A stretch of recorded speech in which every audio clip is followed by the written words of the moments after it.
Stream with Chancellor Martinez. Chancellor Martinez, thank you so much for joining us today. Thank you, Carrie. It's my pleasure to be here and join all of you and join the students. I'm so glad you could make time for us. So we talked some over the summer, and at that time, the staff mandate for the vaccine was still in discussion, or it had just recently been passed, and it's had time to go into effect now. So Right. How has that been going? Actually, that's been going fairly well. And so we've gotten a good number of the employees who have submitted their vaccine. Many of them who had not taken the vaccine have taken it. And really what the issue now is really also about the booster shot that, as you know, is out there for everybody. And I don't say everybody, still not there for the 5 through 11-year-olds. But you can, of course, get your booster shot. So obviously we're encouraging people and encouraging staff to take the booster shot. Is not part of the mandate. Part of the mandate is just the vaccine, but obviously we are encouraging everyone to also take the booster shot. So those are some of the issues. By the way, today at the board policy committee meeting today that we have at 4 o'clock, we are introducing a mandated vaccine policy for students. So that will be discussed today at 4 o'clock. And so I wanted to let you know about that. And if the board committee supports it, then it goes to the full board as a first reading first. And then it will go back again to them as, in essence, we call it a second reading. And they can confirm it and make the policy at that time. So we are gonna put that on the agenda. And I wanted to, of course, share that with you and all the listeners and all the students who are watching. Awesome. And so does that mean then that if it passes with the policy committee, that it would be the first reading, would that be on the next board meeting, or would that be on the following one? It could be at the board meeting on December 13th, or could be, well, the latest, I would say, the board meeting in January. So at that time, it would be, in essence, the first reading. And if the board supports it, they'll come back to the next board meeting for a second reading. And then at that time, once the board approves it and votes on it, then it becomes policy. So, to let you know kind of how the process works. Now, once the board makes it policy, then the next step for us is to create an administrative regulation as to how we're going to implement it. So we call it the AR, or the administrative regulation. The administrative regulation is basically the how, right? So what the board does is called policy, which is like the what, right? And once the board approves a policy, then the next step is how we're going to implement that policy. So the AR is really also significant because that describes the process of how we'll do it. And that needs to go through approvals. Basically needs to be approved by the district council committee. So I probably won't go to them till February, most likely March. And once they approve the administrative regulation as to how we're going to implement the policy, then we can begin to implement it. So we still have a while to go. We are a large bureaucracy. It takes time for things to happen. Okay, so should students expect to be needing to be vaccinated by mid next semester, or is this something that most likely wouldn't go into effect until the fall? Good question. I would say it probably wouldn't go not into effect until maybe the beginning of the first summer session, which, as you know, begins right after graduation. Most likely though the fall. Most likely the fall, because we don't like to implement policies in the middle of the semester. It's just not fair to students, obviously, and really it's just not a good thing to do in the middle of the semester. So we probably will wait till the fall. Good question. Okay. Makes me think as to how we're going to do that. Okay, cool. Kind of similarly related, We had Mhm. also talked about the fact that the district was going to be establishing its own triggers for closure should the need arise if Yeah. COVID rates got too high. Yep. Have those rates been figured? Have those triggers been figured out yet?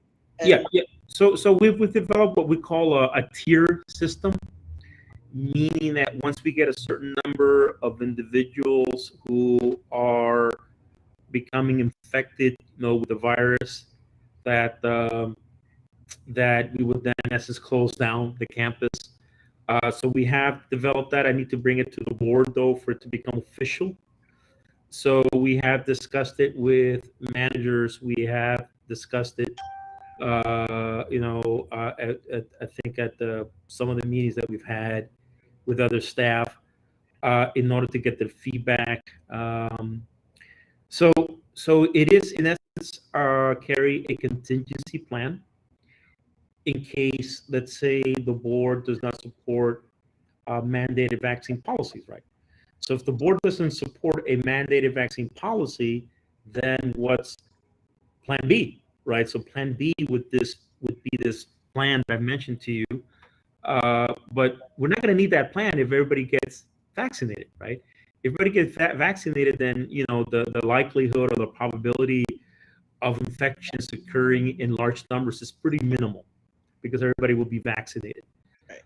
But if the board, for example, says, you know what, let's not do the vaccine, it's not a good time, then we at least have a plan of how to deal with disaster, right? Which we're hoping that's not what happens, but we need to be ready as to how we're going to deal if, let's say, 500 people become infected, which is a pretty large, significant number, or let's say 500 students. So we want to make sure that we have a plan of how to address if that situation happens. But so in many ways, what we do in an institution like this one, Carrie, is we develop one contingency plan after another to be aware of all potential scenarios of whatever could happen. So Okay. I know you had said that it still needs to be passed by the board and made official, and that it's only a contingency if they don't pass the vaccine mandate. But given that you don't expect them to be passing that mandate fully until probably sometime mid next semester, is there any cutoff number that students could measurably track themselves for peace of mind for if in between then and now or whenever, where they would need to start worrying that we may be having to close back down? Like, is there some sort of somewhat solid number? I believe that the solid number is 200, Okay. and that would be in essence like 200 students. And if we had that high of a number of students, that we began to close down. But again, having said that, as you know, at least almost 70 to 80% of our classes now are remote.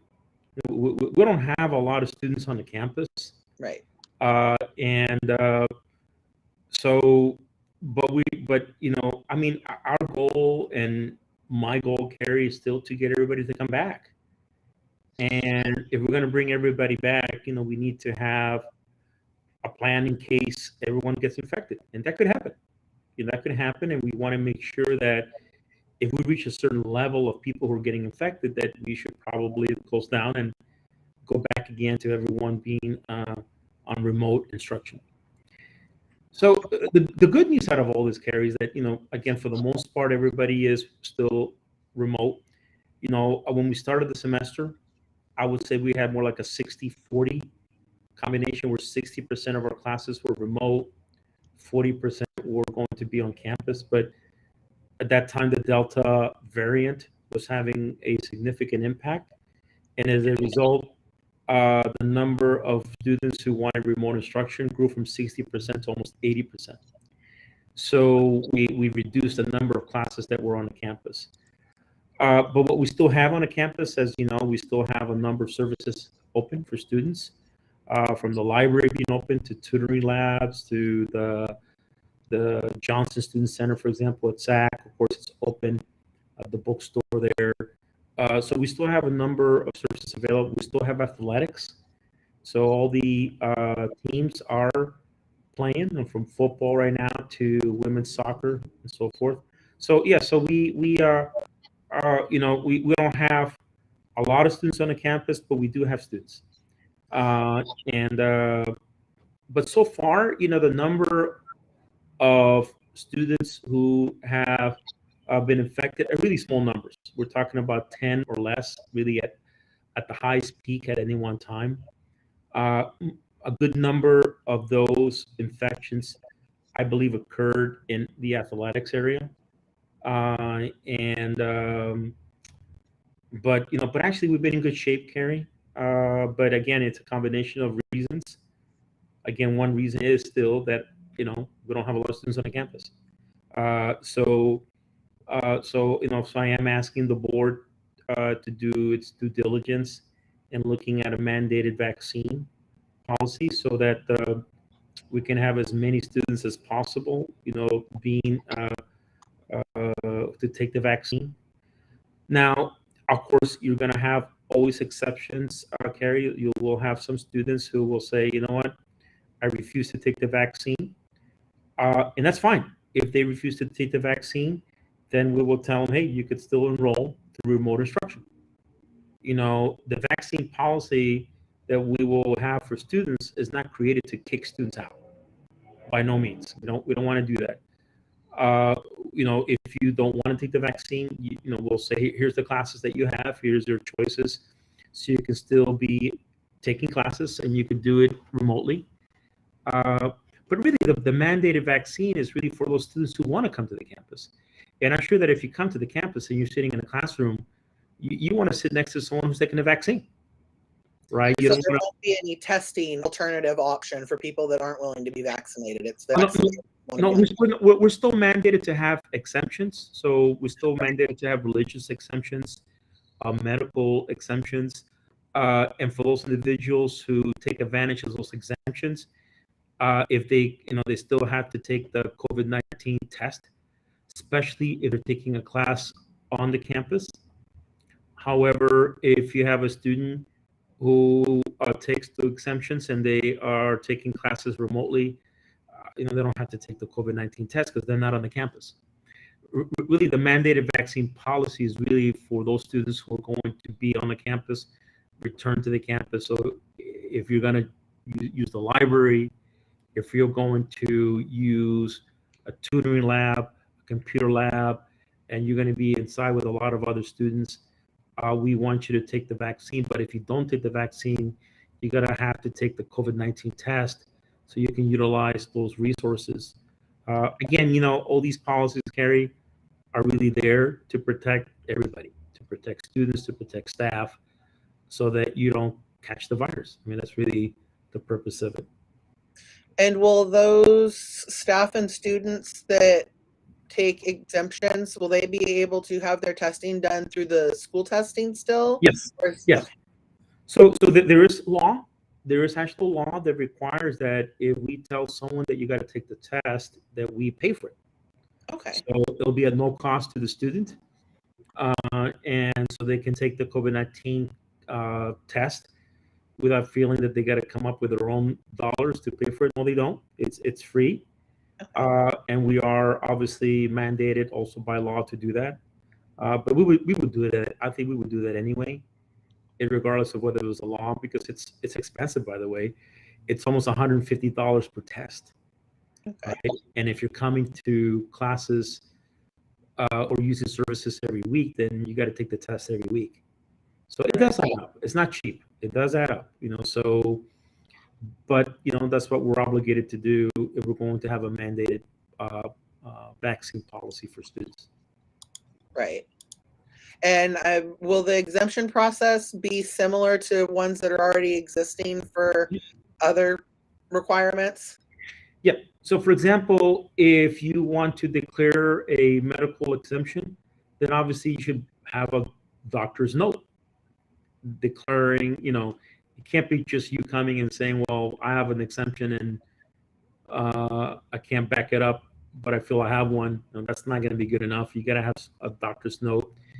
The religious one, we follow Department of Justice guidelines as to what is in essence like a legitimate religion and what is not a religion that's kind of not really legitimate or it's not registered as a religion.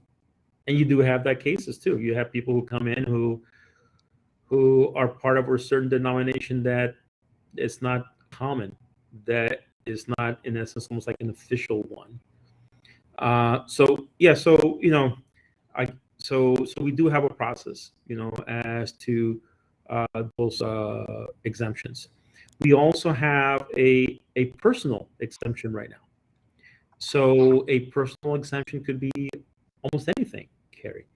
So some staff for the mandated vaccine policy that we have for employees, some of them have taken advantage of that. And so we also have, of course, that exemption. But of course, the more common ones that I'm sure that you heard about as you watch television or radio, or you hear the radio, is the medical and the religious exemptions.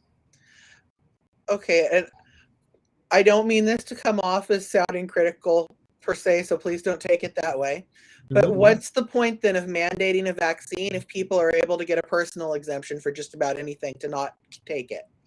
Good point. Good point, Carrie. So today's board policy committee meeting, I am bringing that back to the board for them to reconsider about whether we should have a personal exemption or not. I will, of course, advocate that we don't have it because, as you said accurately, I think it kind of contradicts, right? Having a man, me requiring or me saying to you, Carrie, you got to take the vaccine, but you could get out of it if you have the exemption. So, then it takes away from the intent of what we're trying to do. In overall, Carrie, the intent, at least of what I'm trying to do, is I do want eventually everybody to come back and to return to the campus and to return to the campuses safely. To me, there's no better way to do that than to make sure that everybody has taken a vaccine. If there's a better way, I'm all ears. I'm all ears. But there really isn't. Maybe there is, but I really haven't found. And you had mentioned that right now our students are about 80% online and 20% in person because that's where the demand was. Should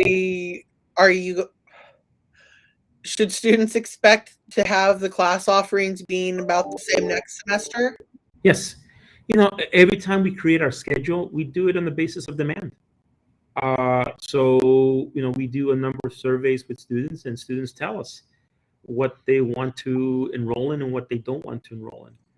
And so far, remote classes seem to be really, really popular. So we want to make sure that we meet the demand. And until that begins to slow down, then we'll begin to have more classes on the campus. But I think, I think if you speak with most students, a good number of them do want to come back to the campus. And I just want to make sure that they make that decision, that they know that they're coming to a safe campus, and because if they don't feel confident that they can come to a campus and they're not going to get infected, then they're just not going to come. Or they're not going to use our library and the services that they get through the library or a tutor lab or computer lab. And, it's not just about going to classes. Many of us had to use tutoring or had to use the computer labs, or you just need to go to the library so you can focus and study and concentrate. Right. So we want to make sure the students have, those services available to them. And if they want to use them, that they feel that they are safe using them. So, yeah, so that's really the challenge today, Carrie. And it's not an easy challenge to meet because you do have a lot of students out there who also feel, hey, I don't want to take the vaccine. I don't want to take it. I don't believe in it. And so we have to address the concerns of those students as well. Right. Okay. On a non-COVID related note, Yeah. over, I believe it was over the summer, it was passed that to get an AA degree, students would be required to take an eth studies course. Has there been any progress on figuring out a timeline for that and when that's going to go into effect? Good question. So a couple of things have happened since the summer. Number one, of course, you had a bill that was approved. It was authored by Assemblymember Jose Medina, who is from the Riverside area. I used to be actually a former trustee with the Riverside Community College District. So you had a bill that, again, that asked colleges to make ethnic studies a requirement. So I know our Senates have been working very hard to see how we implement that and to see how that could be included. Having said that, we do have a number of classes in our curriculum that can also help you meet the ethnic studies requirement. So, for example, there's students who take Chicano studies or students who take other type of ethnic studies classes, and those would also help them. So I think both sides are trying to find a way to mitigate all that. But the bottom line is we have to do it, and I believe it's a really good thing. I think we want to make sure that our students are well informed, well educated on ethnic groups that are part of our communities. And I am full support of that. I think it's a great thing. I think the question is, there's so many requirements that students have to take in order to transfer. I certainly don't want us to add more time for them to transfer. If it takes them 2 to 3 years, I want to add another year to that and add more time. So we need to figure out how do we do this so that a student doesn't have to be here 5 years or 6 years. We want to make sure that they can take the classes they need and take ethnic studies as well, and they can move on to wherever they want to transfer to or whatever they may want to do. If they are going to go out there and get a job, that they can do that as quickly as they can. So that's the challenge, Carrie, because we have so many classes that students have to take in order for them to be able to either get an AA degree or get a certificate or be able to take the classes they need so they can transfer.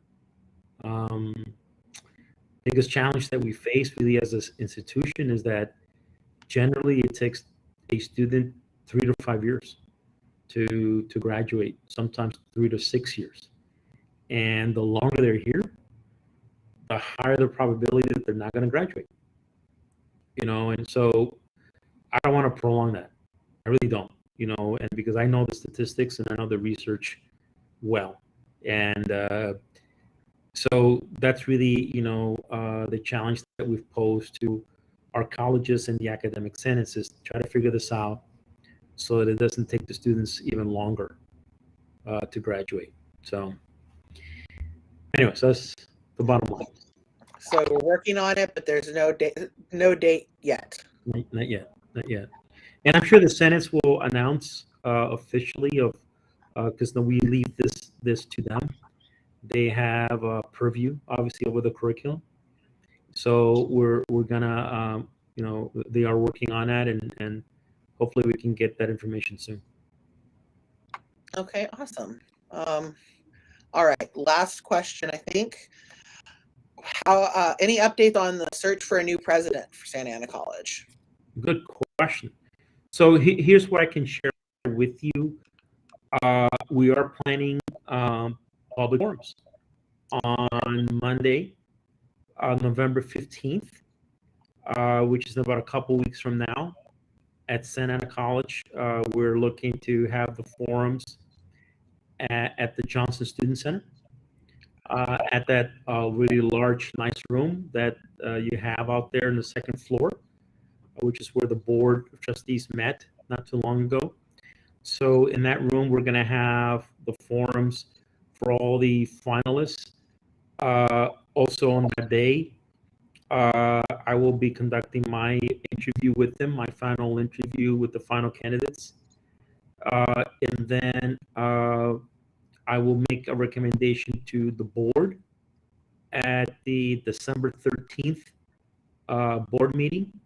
And that recommendation obviously will be on who I'm recommending to hire as the new president of Santa Ana College. Once the board approves that on December 13th, then we'll try to identify a date of when that new president can begin, most likely mid-January. So we'll have, in essence, that would be, in essence, like the start date of the new president at SAC. So that's the timeline. But I think, again, very exciting, really, for Santa Ana College,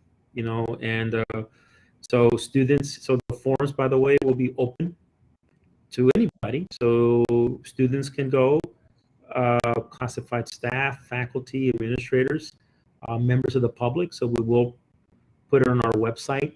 So in case any members of the public want to come out and hear from the finalists, they can do that.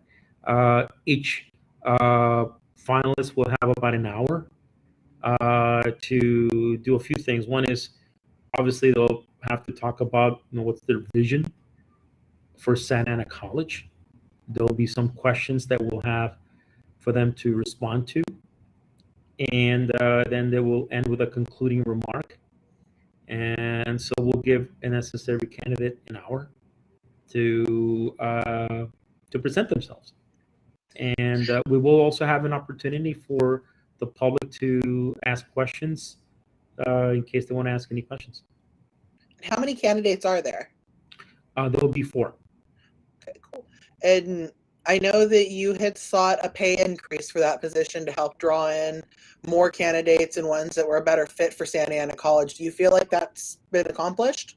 I believe that it has. So, as you know, the board approved an increase in salary for presidents and vice chancellors. I think it was back in May or June of this year. And so that did result in a good pool of people, good pool of qualified people, and it was a very competitive process.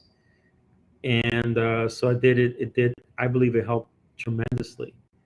And because people who apply to be presidents, it is something they look at. They look at salary to see, is this something that is this a salary that is commensurate to the kind of work I have to do. So yeah, I believe that it did help. And is information about those candidates available to the public yet? Not yet. It'll probably go out at the end of this week. So there'll be a press release. We'll put it also on our website. So the press release, I'm sure, will go to you and other media outlets. And basically the press release will have the photos of each of the 4 finalists as well as a bio. So you can get a chance to see who they are in a little bit in a blurb. It won't be like an extensive 2-3 page bio. It'll be a paragraph just to let everybody know here's who this person is. And so that's basically what the plan is. At the time the new president takes over, will interim President Flores be going back to SCC?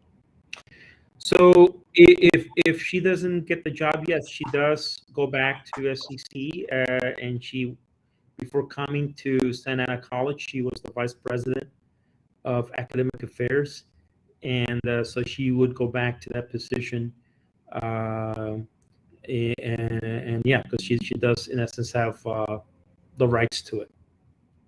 Okay, so you said if she doesn't get the position, does that mean then that she's one of the finalists? Yes. Okay. All right. I think that's all I have for you. Is there anything that I haven't asked you about that you think students would like to know about and need to know about? No, I think just some other information for students that I think would be of interest to students. There was a bill that was approved by Governor Newsom. The name of the bill is Senate Bill 169. And the purpose of that bill is to provide funding for community colleges to build student housing. So there is about 200. There's 250 million allocated year one, 500 million year two, 750 million year three. Community colleges get 50% of all those funds per year. The UCs get 25%. The CSUs get 25%. Year one, they did set aside $25 million so that colleges can apply for, in essence, like a planning grant to be able to figure out, what do we want to do. So we did submit as a district a planning grant, and the purpose of the dollars will be used to determine what is the student housing need at Santa Ana College and Santiago Canyon College.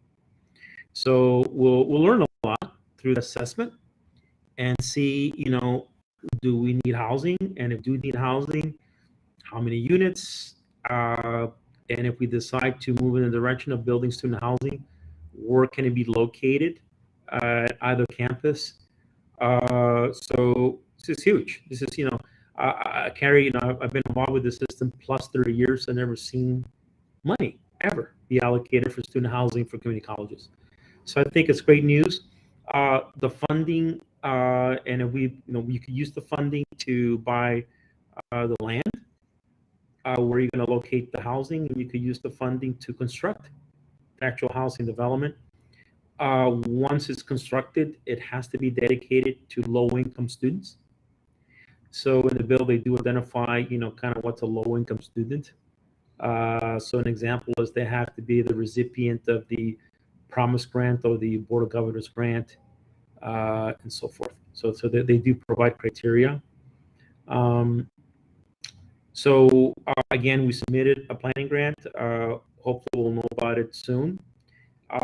And we will begin to assess, the needs for students in both campuses.